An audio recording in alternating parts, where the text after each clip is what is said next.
setores da economia forem sindicalizados e regulados por legislação trabalhista, todo mundo vai ficar pobre até eu. Deixa só eu ver o primeiro. Pensou de forma inteligente, apesar de um canalha. Mas o que ele diria da CUT, por exemplo? Central única dos trabalhadores. Todo mundo vai se ferrar. A economia inteira será prejudicada. É verdade, se fosse um só, esse cara teria privilégios. Mas quando é todo mundo, um golpe o outro. Então, o sistema de protecionismo no mercado de trabalho vai fazer com que toda a produtividade da economia diminua, aumentando a carestia para todos, até para os cartelizados. Outros impactos econômicos do salário mínimo, um deles é o aumento do preço do maquinário.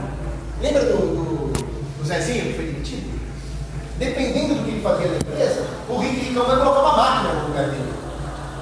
Mas o Zezinho era melhor que a máquina, senão o Ricão não teria... Já teria colocado a máquina originalmente. Se o Ricão foi obrigado a colocar uma máquina, o preço das máquinas no mercado vai subir. Artificialmente. O pequeno empresário que quer comprar uma máquina também não vai mais poder, porque o custo do capital de giro aumentou. E quando todos os empresários vão compensar a demissão da mão de obra pouco qualificada comprando máquinas, eles vão pedir empréstimos. Os juros do capital de giro vão aumentar. Os custos de capitalização, o Wage Average Cost of Capital, vai aumentar. A economia inteira vai sofrer. Vai haver inflação. Porque o Zezinho, lembra que o Zezinho foi demitido? Agora ele vai querer seguro-desemprego, agora ele vai querer welfare. Vai aumentar o tamanho e o escopo do estado de bem-estar social. Aí como é que vai financiar o bem-estar social? Impostos e inflação. Lá se foi o poder de compra do Pafonso. Lá se foi o poder de compra da Joaquina. O aumento da taxa de juros também, não preciso nem falar. Se nós... Lembra que eu falei? Foi prejudicado o Zezinho, foi prejudicado o Pafonso. E o Ricão? O Ricão também foi prejudicado. O Ricão vai ter menos dinheiro para reinvestir na empresa. Se ele tem menos dinheiro para reinvestir na empresa, menos poupança, talvez ele contraia mais empréstimos, o mercado financeiro vai ser afetado e os juros vão subir. Se os juros vão subir, como é que o Zezinho vai abrir o próprio negócio? Não vai. Não vai. Aí vai ter mais gente atrás de emprego ainda, o desemprego vai aumentar. E aí se vai. Então, o caboclo chega aqui, toma aí, salário mínimo, aumentou. Aí ele vai no mercado, aumentou a carne, aumentou o feijão, aumentou o arroz. Faz sentido isso? Só faz sentido para os demagogos políticos. Os encargos indexados vão subir, todos os gastos do governo com previdência social, Medicare vão subir, o sistema vai ficar insustentável.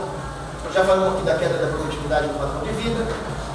O salário do juiz trabalhista custa, do policial custa, do fiscal trabalhista custa. A sociedade tem que pagar por esse aparato de vigilância. Os conflitos de agência nós falamos também, aquela deterioração da relação de patrão e empregado. E aí nós temos as consequências sociais e políticas. Olha só, o pessoal que quer o aumento do salário mínimo fala que o salário mínimo é de fome. Olha a fome que as pessoas estão passando.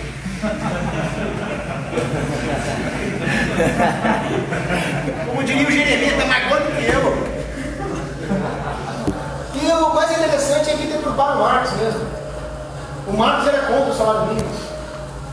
Chegou um sujeito chamado Cidadão Weston e escreveu um manifesto dizendo que o salário mínimo tinha que ser subido, tinha que ser elevado para combater o sistema capitalista. Aí o Marx parou tudo o que ele estava fazendo e escreveu uma refutação dizendo: o trabalhador não tem que exigir salário mínimo, ele tem que destruir o sistema capitalista.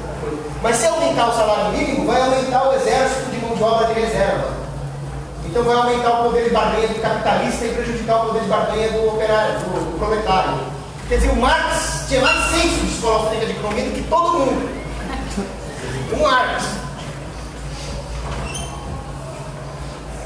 Tem tempo ainda? Deixa mais uns. Quer abrir mais uns 10 minutinhos?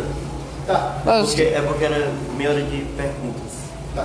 Não, mas vai ter. Dá para estender um pouquinho. Então, como eu disse, A gente pode estender um pouco.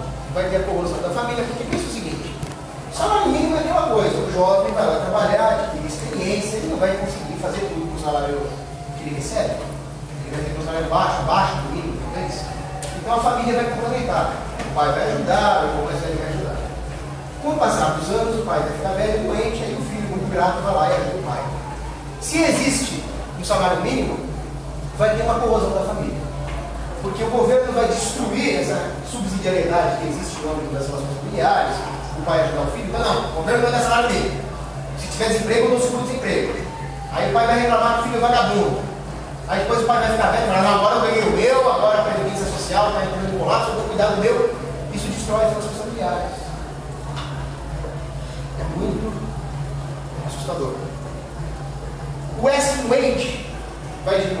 wage é a pretensão salarial. O cara chega na entrevista de emprego e fala, quero ganhar tanto. Se o sujeito ganha o seguro-desemprego do governo, tem a seguridade social, tem tudo isso, se ele pedir um salário muito alto, ele corre o risco de perder os benefícios do governo. Então ele vai pedir, a pretensão salarial na economia vai ser menor, mesmo porque o poder de barganha vai ser menor. Com isso, os salários todos na economia vão cair, sem falar na inflação. Estou falando besteira? Estou viajando? Estou sendo conspirador com coisa de alumínio na cabeça? Não, está aqui estudo de caso.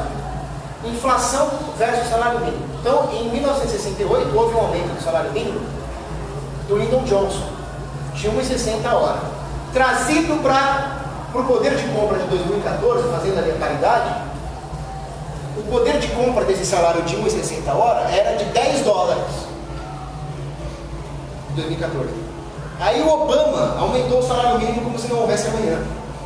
7,25 a hora. Só que o poder de compra era 7,80. O salário mínimo só aumentou do Lyndon Johnson até o Obama, mas o poder de compra caiu. Pronto, não estou viajando. Não estou falando em reptilianos. E o dano é político. O dano é político. Os sindicatos vão ganhar um poder descomunal, porque agora o trabalhador sozinho, não qualificado, não sindicalizado, está perdido, está desamparado no deserto, ele vai precisar entrar no sindicato. O sindicato vai ganhar poder político, vai acumular um poder brutal, vai começar a influenciar na política. Foi assim que o Lula subiu no poder. O Lula tinha apoio do sindicato, toda a tragédia do PT é culpa disso aqui também. O Lula foi na fábrica do Galo. Tem que combater o capitalista que não tem dinheiro de trabalhador. Meu avô sofreu por isso. Os conflitos regionais, a luta de classe, jogar patrão contra empregado, jogar Nordeste contra o Sul, contra o Sudeste, tudo isso repousa nas contradições da lei trabalhista.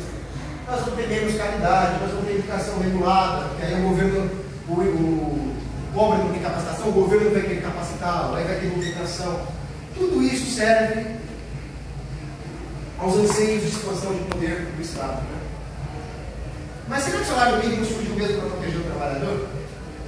Não. Primeiro cara que veio com essa ideia era esse pobre proletário aqui, olha como está. Era o James I da Inglaterra na indústria têxtil. Por que ele fez isso?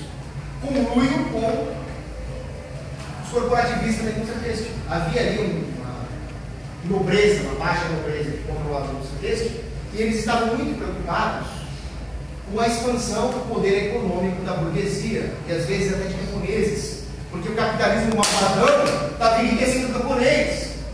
Não pode, tem que proteger os aristocratas. Aí ele botou o salário mínimo para isso. Na Austrália, os brancos, os sindicatos brancos, estavam com medo da concorrência da mão de obra mais viável de países como Singapura e Filipinas. Então eles não, tem que proteger a mão de obra branca. Salário mínimo. Mesma coisa fez o Winston Churchill. Na Inglaterra, a mesma coisa fez o Canadá com os chineses. Tudo isso era proteção sindical racial. Salário mínimo e racismo andam de mãos dadas. Para mim, a história mais aterradora é da África do Sul. A África do Sul, como vocês sabem, tinha uma apartheid, que era a perseguição dos governos brancos contra os negros. E o salário mínimo era uma das principais ferramentas de controle racista do apartheid. Então, o governo Herzog, por exemplo, instituiu ali as políticas de trabalho civilizadas, porque ele falava que os negros eram civilizados. Então, os cartéis patronais e sindicatos brancos colocaram o salário mínimo para excluir os negros do mercado. Porque, por culpa do apartheid, os negros tinham menos acesso à capacitação, ao capital. Então, é claro que a mão de obra negra seria inicialmente com menor salário. Eles excluíram o negro do mercado.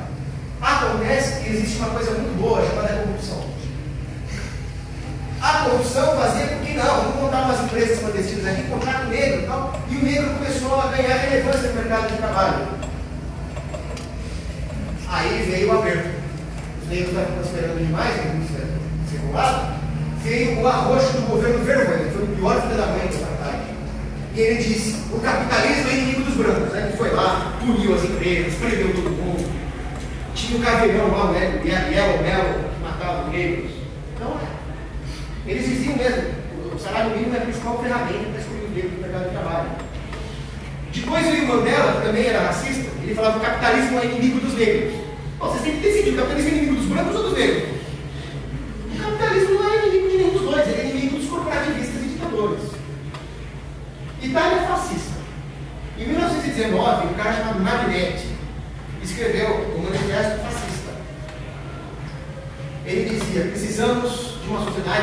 futurista. O futurismo, que é chamado.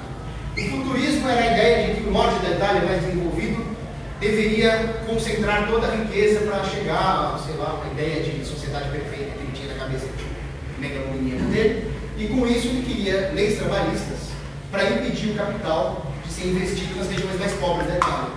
Igual a Fiesp aqui. Toda essa ideia utópica foi adotada pelo Mussolini, na sua carta de lavoro, que por sua vez inspirou Getúlio Vargas, que era outro fascista também. Na Alemanha nazista, tinha um sujeito, que eu não me recordo o nome, que ele inventou um conceito chamado living wage, salário mínimo para se viver. A ideia dele era proteger os trabalhadores alemães. Eu esqueci o nome dele. Era um sujeito de bigode, assim, com cabelo meio emo. Alguém lembra? Lembrei, Adolf. Ele que inventou o living wage, né? Mentira. E aí, com isso, em 1934, ele outorgou o Working Order Act. A ideia era que o empresário não mais seria o gestor da empresa, mas ele deveria ser mini-nazista dentro da empresa. Ele deveria propagar os ideais nacional-socialistas dentro da empresa, não mais como empresário, mas como líder fabril. E implantar dentro da empresa a hierarquia ariana, tudo controlado. Mas não, o nazismo era de direita. Ainda tem gente que cai nessa. Nos Estados Unidos da América, the land of the thieves and the home of the slaves, é a mesma coisa. Começa com um cara chamado Sidney Webb, que ele queria o salário mínimo para impedir a apropriação de pessoas inferiores, super inclusivo, super igualitário. Aí no século XX vem o racismo sindical dos Samuel. Ele dizia que os negros eram inferiores, etc. Então, mesmo papo furado da África do Sul. Em 1918 surge o salário mínimo para mulheres, para excluir as mulheres do mercado de trabalho. Isso é revogado em 23, porque um caso vai parar na justiça, envolvendo um hospital de crianças gerido pela Igreja Católica. A Igreja Católica fascista, nazista e machista queria empregar mulheres. Aí vem uma senadora mulher chamada Atkins e falou: não, a mulher não tem que ser empregada, vamos colocar um salário mínimo para excluir a mulher do mercado de trabalho. O caso foi parar na justiça. Esse juiz chamado Sutherland deu razão no hospital. Eu não gosto do Estado, mas verdade seja dita, o Sutherland é um funcionário público que é juiz também. Quando é para aplaudir, a gente fala. Mas isso foi divulgado ali pelo Davis-Bacon Act, e o salário mínimo permaneceu até que ele foi ganhando uma fachada rosa, para proteger o trabalhador, contra o capitalismo malvadão, passando ali pelo Roosevelt e chegando na geraçãozinha Piketty. O Piketty, ele vai falar um discurso muito bonitinho, mas a origem da ideia que nós vimos é eugenista, racista e fascista. É isso. Nenhuma regulação do Estado pode aumentar a nossa riqueza. O Arnold Toynbee, grande historiador, já dizia que um dos sintomas de uma morte de uma sociedade é a quantidade de regulações, a quantidade de controle governamental. E nada desse controle governamental vai gerar riqueza, porque nós não podemos transformar pães em pedras. Jesus, nosso Senhor, se recusou a fazer isso. Nós só conseguimos os pães pelo suor do nosso rosto. Obrigado, pessoal.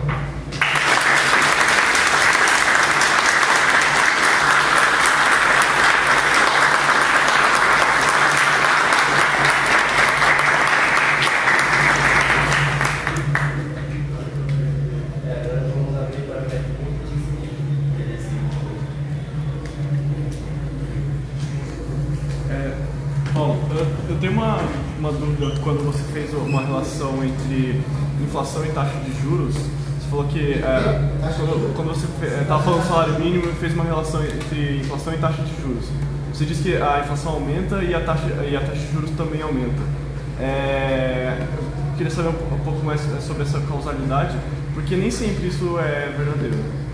Depende se a subida ou queda da taxa de juros é artificial ou natural. Mas a taxa de juros que eu expliquei aqui na palestra do salário mínimo, ela aumenta porque diminui a poupança. Se o empregador é razoável imaginar que ele vai ter menos lucro, porque se ele fosse ter mais lucro, ele já faria tudo isso sozinho sem o governo obrigado. Se ele vai ter menos lucro, a sociedade vai ter menos poupança. Para se capitalizar com menos poupança, ele vai querer mais empréstimo. Então tem mais, vai ter menos poupança e os juros, isso que refletindo o o aumento do preço dessa importação. Nesse caso, a inflação ela seria ocasionada por uma expansão de base monetária ou só por um aumento de preço natural? A inflação vai acontecer por vários motivos, né? Um deles é a queda da produtividade econômica, porque o piquiricão vai ter que substituir a mão de obra que ele não pode contratar por uma máquina menos produtiva. Se fosse mais produtivo, ele já teria feito isso sozinho. Então, com uma menor produtividade, vai ter menos produtos, bens e serviços na economia. Então, o preço desses bens e serviços vai aumentar. Então, isso é um efeito inflacionário. Outra coisa é que eu expliquei: o cara que foi demitido vai querer algum tipo de compensação do governo. Ele vai querer um estado de bem-estar social, nada disso é de graça. Impostos são impopulares. Então, o governo geralmente vai financiar isso através da inflação, que é a expansão da oferta monetária. Mas nesse sentido, se o governo expande a oferta de base monetária, ele tende a baixar os juros. Sim, mas aí pior ainda. Não, então, mas a taxa de juros vai acabar diminuindo meio que naturalmente, porque a oferta de base monetária vai aumentar. Então, essa pergunta é muito interessante, é que muita gente tem um jeito aí.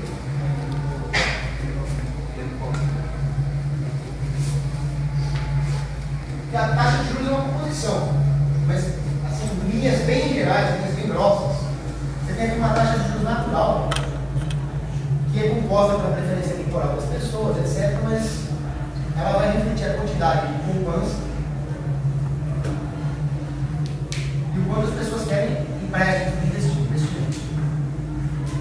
Aí, como eu disse, o salário mínimo e outras previsões econômicas vai ter menos poupança e mais gente que vai tomar empréstimo. Então a taxa de juros vai subir para refletir isso. Essa é a taxa de juros natural. Aí, como você bem falou, o governo vai querer fazer uma política de baixar a taxa de juros, por exemplo, uma reunião do Copom para baixar a taxa Selic. Com isso, ele vai expandir o crédito. E nessa expansão de crédito, vai ter um aumento da oferta monetária que vai gerar inflação. Só que os juros interbancários vão ficar artificialmente baixos. Então, imagina que a taxa Selic estava aqui, o governo vai baixar a Selic para cá. Lembra que a taxa de juros natural é essa? Aqui havia uma pequena discrepância, que ia gerar uma pequena inflação. Agora a discrepância é essa. Isso aqui não só vai gerar uma inflação, como vai gerar uma crise de mudanças. Então essa discrepância entre os juros naturais, equilíbrio entre poupança e investimento, e aquela realmente praticada no mercado interbancário, influenciada pela Selic, quanto maior for essa diferença, pior para o governo. Então é outro bom ponto. Nós vamos ter talvez uma crise igual nós tivemos em 2008. Mais pergunta, gente? Paulo, você falou sobre se nós não tivéssemos protecionismo na história do Brasil, a gente focaria em setores onde a gente tem vantagem comparativa. Sim. Primeiro que me vem à cabeça é o negócio, você falou também sobre o turismo. Só que eu não consigo assim muito bem imaginar como seria isso. A gente teria 200 milhões de pessoas ou a população economicamente ativa focada no negócio, turismo e serviço do comércio, como é que seria? Então, teria esses dois setores que você falou, que para mim é a grande vocação do Brasil, originalmente falando. Nós temos boa terra, nós temos a terra roxa, a terra de Massapê. Cara, eu já fui em praia nos Estados Unidos, ali na Flórida, não tem nada demais. Praia é o Brasil, é o litoral norte. As mulheres brasileiras, vamos concordar que são as melhores do mundo. Vamos concordar que nós temos a paisagem natural mais bonita do mundo. Então, eu sempre brinco que Deus deu tudo para nós. A beleza natural é completa, o homem que estragou. Então, o gringo ama vir para cá. O gringo vai sair lá numa terra que só chove, lá longe, Irlanda, e vai querer vir para cá. Mas por que ele não vem? Ele não vem porque ele vai ser assaltado, ele não vem porque o hotel, a infraestrutura é deficitária. Se o Brasil tivesse infraestrutura, ia chover turista aqui. Então não é só turismo, não é só agricultura. Existiam setores acessórios. Ia ter que ter gente para construir uma infraestrutura de transporte, de computadores, de aeroportos. Tudo isso vai precisar de engenheiros aeronáuticos para fazer a pista. Tudo isso vai precisar de setores acessórios para suprir o turista. Então vai surgir uma indústria, nesse sentido, uma indústria de plásticos, para fabricar lembrancinhas. Depois, com o aumento do poder aquisitivo nesses setores, o pessoal vai querer consumir bens. Então vai haver demanda efetiva que justifica o investimento até numa indústria. Então, o que eu diria é que a indústria avançada, tecnológica, que viria como consequência do Brasil alocar capital de forma produtiva em setores onde ele tem vantagem comparativa em relação ao resto do mundo. O resto do mundo não tem a terra que nós temos, não tem as praias que nós temos. Isso que devia ser explorado. Mas, por exemplo, uma Embraer é totalmente artificial, né? Nunca existiria nessa situação. Poderia existir. Que vantagem comparativa a gente teria? A gente tem a Poli, a Unicamp, o ITA. Aqui na Poli, o que a gente tem aqui? Cérebro? Exatamente. Cérebro. Cérebro. Mas O aluno brasileiro é um dos melhores do mundo em matemática. Os americanos, nós deixamos esses caras para trás. Né? O Brasil é muito bom. O Brasil tem uma tradição francesa e russa. Então, nós teríamos Universidade, né? Agora, se a economia fosse livre e o Brasil tivesse riqueza, vinda da agricultura, Sim. teria mais capital para Mas a investir. universidade realmente é O que excelente. está acontecendo é o contrário. Pelo fato do Brasil ser pobre, tem muito cérebro indo embora. Tem muito cara bom formado aqui na Poli, no ITA, tal, que está indo embora. Diminui a chance de nós termos uma Embraer. Então, eu não diria que a Embraer é totalmente artificial. Deve ter um componente artificial. Mas, para mim, quanto mais livre for a economia e mais produtiva, maior a chance de surgir uma oportunidade nessa área. E outra, a maior parte do PIB dos países desenvolvidos é justamente serviços e outros setores, não é indústria.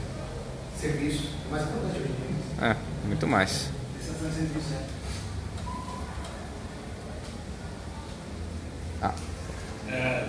A gente sabe que o Estado é canalha, mas ele é bem eficaz no objetivo dele, que é aumentar a autoridade sobre as pessoas. Qual que é a vantagem de um estadista, de uma nação, em ter protecionismo, se só vai reduzir a economia e, por consequência, ele vai ganhar menos impostos? Eu só vejo de onde vem a doação de campanha de candidatos. Essa é a vantagem. Os grandes conglomerados empresariais, você não vê a aliança aí da Odebrecht, da Delta com o PT. Esse é o ponto. O problema é que realmente, quando o Thomas Jefferson fala que uma democracia não dura muito, porque ela se autodestrói, e ela se autodestrói porque o governo promete roubar João para dar para Pedro, não é só uma questão de distribuição de renda. Quando os partidos, os políticos prometem roubar a sociedade inteira para favorecer um setor e assim conseguir doação de campanha, a democracia é justamente isso. A sociedade inteira ela vai sentir de forma mitigada, eu vou roubar R$1 de cada um aqui para dar para ele, que vai votar em mim. Até vocês se organizarem para agir R$1, é mais fácil ele me dar um grande apoio político. Então a democracia faz isso. Uma monarquia poderia fazer isso também, mas o rei está muito preocupado com a dinastia dele. Numa democracia, cada político tenta fazer isso e a sociedade inteira vai perdendo. É por isso que o Thomas Jefferson fala que a democracia não dura. Então realmente não faz o menor sentido o protecionismo. Mas faz sentido no projeto de curto prazo do político. O político não é o dono do país, é o zelador temporário do país. O zelador temporário vai espoliar o país o máximo que puder. E quando alguém afirma que, por exemplo, a medida protecionista no país beneficiaria, por exemplo, falando que os Estados Unidos estão usando o laço, sei lá, chinês, a beneficiar o laço brasileiro, isso realmente ajuda a gente? Ou é uma coisa meio mal disfarçada também? Era um mal disfarçado de tempo. Eu não lembro se era o Turgot, se era o Gourmet, era um desses economistas fisiocratas lá do ISFR. E você sabe que a França e a Inglaterra têm uma realidade histórica. Né? Mas ele fala, por mim, o mundo inteiro seria rico, até mesmo a Inglaterra. Porque quanto mais a economia do mundo for saudável, mais chance o Brasil tem de abrir um mercado para os nossos produtos. Então o protecionismo vai prejudicar tanto a economia da China quanto dos Estados Unidos, no Brasil pior. São dois mercados para isso. Então, o que ajuda a gente sai perdendo com esse prejudicado por isso. Sem dúvida. Por exemplo, eu tenho uma indústria de dermocosméticos. Se você entrar numa guerra comercial com ele, para mim é pior, diminui a chance de vocês dois comprarem um produto. Não é uma coisa na geopolítica. Alguém que ganha com a política de salário mínimo? Sem dúvida, os sindicatos. Porque os sindicalistas chefes, aqueles caras que não fazem mais nada, que é um peleguismo, né? O peleguismo é aquela aliança de sindicatos e governo. Eles saem ganhando porque eles estão protegidos da concorrência. Por isso que eu falo que o salário mínimo é uma forma de protecionismo. É um protecionismo sindical. Ele não tem. O sindicato está protegendo a concorrência com os trabalhadores mais pobres.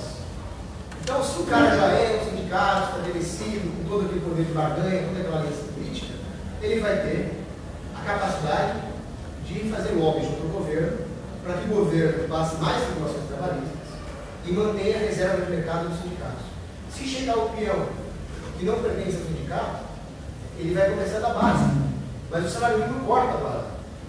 E com isso blinda-se o sindicato contra a concorrência. Esses caras saem ganhando. E o governo?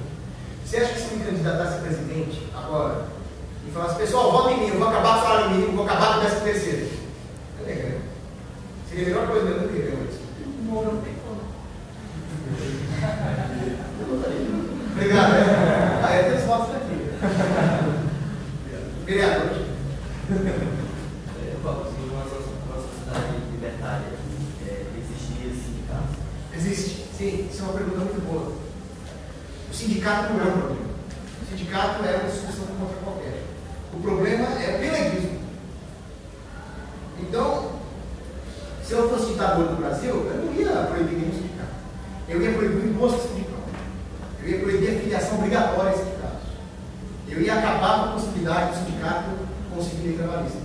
Então, o sindicato ia se prestar a fazer um serviço muito útil para a sociedade, que é a coordenação dos trabalhadores para negociar com o patrão. É uma ferramenta de negociação. Se os trabalhadores do setor se organizarem para juntos negociarem com o patrão o aumento salarial, isso é muito bom. Isso obviamente dá dinamismo e eficiência ao mercado. O problema é quando o sindicato se torna um marco. Uma coisa, tipo, salário mínimo aqui, os americanos eles colocam por hora. Se colocassem aqui por hora, seria equiparado para eles lá e eles teriam uma potência econômica, não? Porque essa questão de ganhar por hora, por mês, por semana, ela não é tão importante em si. O que é importante é que haja liberdade econômica, liberdade de contrato para o empresário e para o empregado se acertarem. Então, essa é uma briga que eu tenho lá com o Bolsonaro, por exemplo. O general Mourão falou que queria acabar com o 13º. Eu falei, agora sim. Aí chegou o Bolsonaro e falou, não vou acabar com o 13º, não, porque...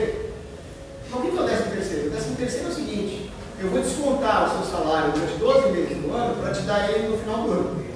Faz algum sentido? Não. Então, como é que tem que fazer? Tem que pagar por mês, tem que pagar em 12 parcelas, tem que pagar em 13 parcelas? Eu não sei, não é da minha conta. Não é da conta do economista e não é da conta do político. Isso é da conta do empregado e do patrão. É isso. Falando do protecionismo, você poderia falar um pouco sobre o modelo asiático? Acho que ele mais atende a Coreia do Sul, mas não é exatamente o modelo de mercado libertário, mas é completamente diferente do que a gente tem aqui, dessas tentativas patéticas do movimento. Queria que você falasse um pouco sobre isso. Tem um estudo do Tyler Cowen que ele analisou o plano Marshall e o plano Colombo na Europa e na Ásia. Ele concluiu que os países que receberam ajuda do governo, plano Marshall e plano Colombo, são menos desenvolvidos do que não receberam nada. Justamente porque, com essa ajuda do governo, eles protegeram indústrias ligadas ao lobby. Enquanto que os países que não receberam nada foram obrigados a abrir o mercado. Então, o desenvolvimento dos tipos asiáticos se dá porque eles abriram o mercado. Eles não são outros, daquele tamanho, sem recurso natural, não abriram o mercado. Se eles fizessem isso, eles iriam à falência.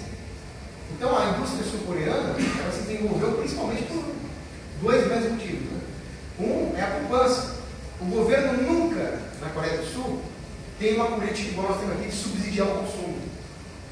Até um partido novo, juro para você. Estava na Paulista e perguntei para o Rogério Schaeffer sobre expansão de crédito. Ele falou, não, nós temos que expandir o crédito para aquecer a economia, para subsidiar o consumo. Isso é keynesianismo puro.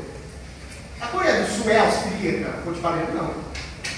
Mas ela também não tem uma tara keynesiana para subsidiar o consumo. E os coreanos, culturalmente, têm essa ideia de poupar. Você não vai ver o coreano muito louco assim, ele vai poupar. Então isso desenvolveu a indústria. E outro é a abertura de capital. A mobilidade de capital nos tipos asiáticos é brutal. E é por isso que se desenvolve. Você falou do protecionismo químico biológico. Se eu faço, sei lá, um bicho no campo e venho, sei lá, conduzir para informação em cima do meu bicho. Na sociedade libertária eu não tenho não morrer nada, você não diz. E ele me eleitando que ele vai ganhar. Como é que faz esse cara? Psyche, sabe o Psyche? Amigos, não. Ele ganha um monte de dinheiro sem processo eleitoral. Ele é muito boa no processo eleitoral. E mesmo assim ele tem um lucro exorbitante. Porque as pessoas não gostam do seu fã. Se você for um bom inteiro. Não, porque a pergunta é tipo, ele tem e altera só. Passou o bicho, passou a cabeça, não. E a pessoa pega exatamente o nome desse bicho e bota uma luz assim. Pronto. Sim, seria um excesso de open source indivíduo. Então, eu vou falar que não estou ligando nada e eu venho em cima do negócio, como é que faz então? Aí você pode, da próxima vez, vender um bicho mesmo. Você está fazendo sucesso quando vende o bicho, então agora você pode me pagar para fazer bicho. Da internet pode pegar. Então, mas você esconde na sua casa. Segredo industrial. Aí você fala, pô, tem mais um bicho, então vamos fazer um contrato. Para ele vai compensar se você produzir mais bits, porque ele vai lucrar mais. Ele vai ter incentivos econômicos para fazer contrato com você. Os dois vão ser bem. E no caso de, por exemplo, na indústria farmacêutica, que é um exemplo bem clássico sobre isso, né, que precisa de um monte de investimento para desenvolver uma fórmula, um remédio, não sei o quê, e aí depois vem os genéricos e águas. Né? O que você tem a dizer sobre isso? Hoje a indústria, eu não me lembro os números, mas eu sei que o que a indústria farmacêutica gasta hoje com RD, pesquisa e desenvolvimento, é uma fração do que ela gasta com advogados de propriedade intelectual. Então, todo esse dinheiro que hoje é gasto com advogados poderia muito bem ser invertido para RD. E eles teriam todo o incentivo para fazer isso, porque como toda a indústria vai estar copiando as fórmulas, fazendo engenharia reversa, a única maneira de um laboratório se colocar à frente do mercado é num parâmetro de renovável. Quando houver demanda por remédio, a indústria farmacêutica vai querer vender essa demanda. Quando você cria um produto, você temporariamente tem um monopólio sobre esse produto. Então, o que o Estado faz é garantir esse monopólio por lei por um tempo muito grande. Seria um tempo menor, que você teria o monopólio de produção daquele produto, você poderia se beneficiar dele, só que você não ficaria acomodado e você teria que investir mais em pesquisa e desenvolvimento para desenvolver produtos novos. Esse é o sentido, né? Sim, hoje a indústria farmacêutica está acomodada. Eles seguram os remédios, tem gente morrendo. Se acabar com o monopólio, eles vão ser obrigados a colocar esse produto no mercado se eles quiserem continuar tendo lucro. Então sempre a indústria vai querer estar na frente das outras. Isso é bom. Hoje não, hoje eles se caracterizam e não se acomodam. Tem que acabar com esse monopólio. Paulo, eu gostei das suas ideias, eu nunca tinha visto assim com tanto detalhe, mas eu tenho uma pergunta também falando da parte prática, porque a gente do novo está tentando mudar as coisas e tentando aprender também, porque a maioria de nós nunca teve nada a ver com política, então nós estamos querendo mudar as coisas. E aí a pergunta que eu faço é assim, você acha que o melhor seria uma mudança radical, chegar e falar, pessoal, esse governo não tem nada a ver, tchau, vai cada um cuidar da sua vida, ou uma mudança gradual, em que aos poucos você vai desmontando as instituições como elas hoje são e aos poucos vai comunicando às pessoas que existem outras maneiras mais eficientes de fazer rolar tudo e aos poucos chega numa situação melhor. Porque pelo que você me falou, não tem um exemplo ainda que a gente possa falar, olha, aqui deu super certo, vamos atrás desses caras. Eu acho que a escravidão só acabou, ainda que de forma gradual, porque tinha os radicais. Sempre tinha aquele cara que falava, eu sou contra a escravidão por princípios morais, eu não aceito isso. E aí a escravidão foi acabando. A escravidão econômica é a mesma coisa. Nós só vamos conseguir um dia acabar com essa escravidão econômica, ainda que de forma gradual, se houver aquele sujeito que defende o radicalismo dos princípios. Sim, por isso eu agradeço o seu trabalho. Obrigado. Mas eu não sendo radical e fazendo parte do comum da sociedade, eu quero saber o melhor caminho para chegar lá, entendeu? Você entende o que eu quero dizer? Sim. Eu tenho uma palestra só sobre isso. Se você entrar no YouTube, não era bem uma palestra, era um debate. Que era eu contra o Fábio Oster. Fábio Osterman é um deputado do Partido Novo. Não, eu conheço, eu tava lá na... Ela tava. Ó, Você tava lá? a situação é. Ah, você tava lá, eu lembro, você tava sentado aqui. Tava os dois na primeira fileira e eu tava atrás dela, logo atrás. Verdade. Então, você viu o debate? Então, mas... Eu defendo o radicalismo total. No Ministério do Trabalho com o R15 ali. Acabou.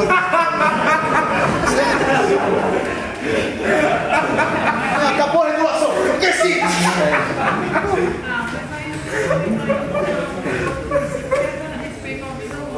Mas eles não respeitam a vida humana. Eles não respeitam, mas não é por isso que eu vou fazer igual. É uma discordância filosófica. Eu sou a favor da retaliação contra aqueles que violam os direitos naturais. Né? Mas você concorda comigo que se nós entrássemos no Ministério do Trabalho, apontássemos uma arma nele, acabou a regulação? Acabou a regulação. Não, eu prefiro você fazer mudança conversando com as pessoas e mostrando. Não precisa matar os caras no Ministério, eles precisam de música. Mas eles já... Então, mas lembra daquele cara que eu falei aqui no começo, ó? O Stiglitz. A luz ele já tem, ele está concordando com o Sol. Então eles são de cadeia, mas não é. Então a gente entra lá e prende tudo aí. Eles precisam, o governo precisa, o povo precisa entender que o governo é inimigo. O governo é inimigo do povo. Mas vamos lembrar que o governo é formado por pessoas também. Eu acho que quanto mais as pessoas que cheguem lá no governo mantiverem a consciência de que eles também fazem parte do povo, talvez a gente chegue numa situação mais equilibrada, menos Então, acho que ele está falando no sentido de que quando você tem esse tipo de situação, a resistência que a população tem a medidas de expansão do governo, etc. A partir do momento que o governo ele vai se identificar mais com a população, você diminui a resistência da população a atitudes autoritárias e do governo, a expansão de aumento de capital político, desse tipo de coisa. Acho que é nesse sentido que você está falando, né? Olha, Não é nem no sentido prático de... Porque realmente você vai ter uma melhora da economia, etc., se você tem abertura econômica, mas você tem você diminui a resistência moral, a resistência moral da população contra abusos do governo. Exatamente. Isso são dois fatores, né? Tem um historiador francês, sociólogo, chamava Jean Bachelet. Ele dizia o seguinte: a política ela tem a característica de diminuir, mitigar e extinguir tudo aquilo que é externo a ela. E até o Olavo de Carvalho concorda que a resistência contra a política tem que ser externa à política, porque a política não vai se autodestruir, ela vai se retroalimentar. Então, se você combinar o que o Olavo de Carvalho falou, toda resistência é externa à política, com essa constatação do Bachelet de que a política destrói tudo que é externo a ela, a ideia do gradualismo vai tirar exatamente a resistência da população, que tem que partir da população, não da política. Nós não podemos depender do governo. Tem um outro historiador, o Sobran, que ele falava o seguinte, né? Se nós dependemos de um sistema que depende da boa vontade e do samaritanismo de um governante, esse sistema é falho. Nós não podemos depender da boa vontade do outro. Esse sistema é vulnerável. Se isso fosse uma rede de computadores, qualquer engenheiro de TI ia falar que isso é um absurdo. Tem que baixar o nível das decisões mais para baixo. Sim. Essa é a ideia do partido novo. Diminuir o poder de Brasília e fazer descer para baixo. Por que eles fariam isso? Porque nós montamos um partido com esse objetivo. Mas por que eles não vão se retroalimentar, se completar? Não, assim, Existem todos os incentivos para que isso não aconteça. Não, mas é aquela história lá do STF, né? Você tem ministros magnâmimos com todo o poder, mas mesmo assim, alguns deles, eles nem sempre aumentam o Estado de maneira... Isso prova exatamente que as pessoas não são necessariamente más. Porque se fosse uma coisa como o STF ou a Justiça ser um monopólio, imediatamente levaria à guerra o tempo todo. Só que como você tem esse meio termo da realidade, que não é no preto e no branco... Eu não sou robesiano e também não sou russoniano. Ah, sim, mas não... Mas o fato é que o poder atrai sociopatas e corrompe as pessoas. Sim. Fala uma coisa, e se mudasse o voto? Não adianta.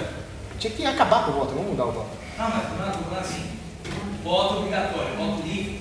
Os americanos Não é o povo que bater o político. O político bater com alguém. Eu concordo que o voto facultativo é menos pior, porque o voto obrigatório já é, em si, uma violação da liberdade individual. Mas o voto facultativo não impediu os americanos de eleger o Obama. Ó, pessoal, Quase elegeram a Hillary. Quer dizer, é um sistema muito arriscado. Agora, como é que você descentraliza as decisões de forma que o povo tenha a decisão? É legitimar a ideia de que o povo tenha uma pistola que não concorda com a sua decisão. Essa é a única maneira. Porque democracia são dois lobos e uma ovelha decidindo jantar. Liberdade é uma ovelha com uma R15 falando não concordo com a decisão. A próxima pergunta. Tem que encerrar. A última pergunta já? Então vamos terminar por aqui, só vai uma vez aqui. A gente queria agradecer o Commons por ter vindo aqui, essa palestra pra gente.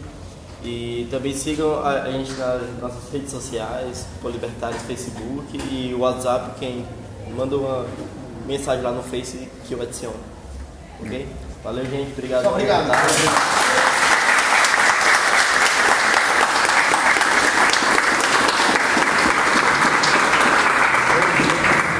Até a próxima.